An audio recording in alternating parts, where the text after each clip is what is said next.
Hi అందరు ఎలా ఉన్నారండి? బాగున్నారా? Welcome back to my channel Tanvi vlogs. ఈరోజు మనము క్యాబేజీ మ్యాగీ మసాలా చేద్దామండి.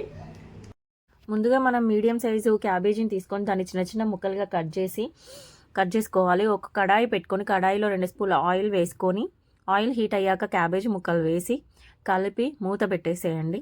ఒక 2 నిమిషాల తర్వాత కొంచెం క్యాబేజీ మగ్గుతుంది. మగ్గిన తర్వాత కొంచెం సాల్ట్, పసుపు వేసి మొత్తం కలిపేసి మళ్ళీ మూత పెట్టండి.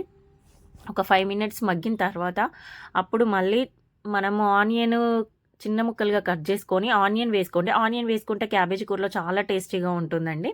ఆనియన్ వేసి కలిపేసి మళ్ళీ మూత పెట్టండి. ఆనియన్ మగ్గిన తర్వాత అప్పుడు మళ్ళీ 1 స్పూన్ కారము, అంటే మీ టేస్ట్కి తగ్గట్టు, మీరు ఎక్కువ తింటే ఎక్కువ, తక్కువ అయితే తక్కువ, 1 స్పూన్ కారం వేసుకొని కలిపి మళ్ళీ మూత పెట్టేసేయండి. మూత పెట్టిన తర్వాత లాస్ట్లో మ్యాగీ మసాలా, మనం కూర ఇంకా అయిపోయి స్టవ్ ఆఫ్ చేస్తాము అనే టైంలో మనం మ్యాగీ మసాలా వేసుకోవాలండి. మ్యాగీ మసాలా మనకు మార్కెట్లో దొరుకుతుంది, చాలా టేస్టీగా ఉంటుంది. అసలు క్యాబేజీ కూర తినని వాళ్ళు కూడా ఈ మ్యాగీ మసాలా వేసి చూడండి, చాలా బాగుంటుంది. అందరూ ఇష్టంగా తింటారు. చపాతీలోకైనా లేదా రైస్లోకైనా ఈ కర్రీ చాలా బాగుంటుంది.